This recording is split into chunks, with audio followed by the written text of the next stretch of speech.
aikuisen hirven sydän, joka sitten on leikattu 3 palaseen.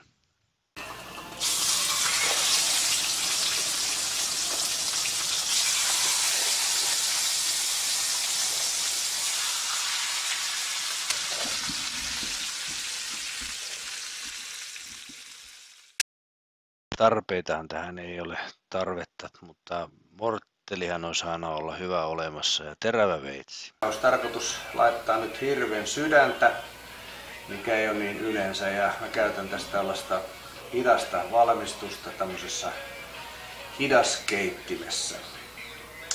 Ja otetaan nämä sydämet tästä. Näitä mä oon valmis pikkasen ruskistanut näin, ja tämän jälkeen niin aletaan latomaan niitä tuonne laitteeseen. Aloitetaan sillä, että laitetaan nämä leikatut sipulit tänne pohjalle. Tää on tällainen slow cook pot, joka on todella hidas. Tän saa tehtyä vaikka 10 tunnissa tässä ja suhtkot pienellä virralla tänä päivänä, kun näitä sähköt on kalliita, niin kannattaa sekin ottaa huomioon. Mutta tää on nyt semmoiseen tarkoitettu, mikä sydänkin, joka ei välttämättä, jota ei voi välttämättä tehdä nopealla pikakeittimellä, niin kovalla lämmöllä siitä tulee maksan makusta. Tuossa oli sipulit sinne pohjalle. Sitten mä laitan sinne pikkasen öljyä, näin, noin, ja pari kappaletta rosmariinioksia. No ja sitten nämä morttelissa sitten pikkasen pienin. Nyt laitetaan vielä tähän paria muuta. Eli tässä tulee nyt lihaliemi, jota on noin 0,5 litraa. Noin. Ja ihan pikkuluraus soijaa. Näin. Nyt mä sekoitan tässä morttelissa tämmösen pienen pastan. Ja tästä laitetaan nyt alusta tänne. Mä oon valmis leikannut näitä chilejä. Tää on tämmöstä mietoa punaista chiliä. Mä laitan sinne vähän valkosipulia. Sitten tässä on tällaista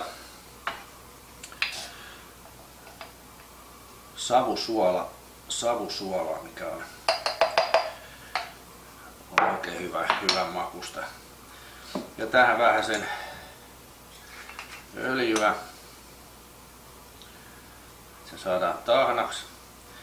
Ja sitten lisäksi niin mä hakkaan tänne tämän korianterin. Eli tää korianteri tulee antamaan tähän oikein hyvän, ehkä vähän jopa itämaisen maun. Noin, ja se kans tänne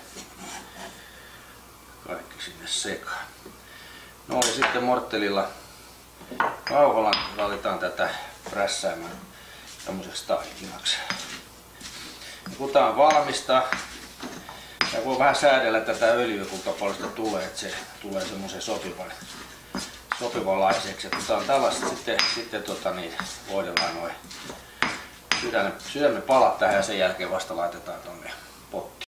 Tähän tahnaan tuli sitten vielä vähän katajan marjoja ja fenkolia. Ja tietenkin tähän lihan päälle sitten suolaa ja mustaa pippuria ennen kuin ne laitettiin tänne astiaan.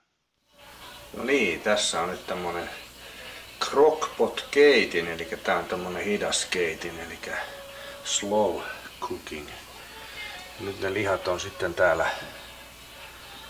täällä sitten maustettuna ja laitettuna ja liemet, ja tässä se sitten keittyy tässä 6 tuntia, vaikka tää on näin pieni pala, mutta todella hitaasti.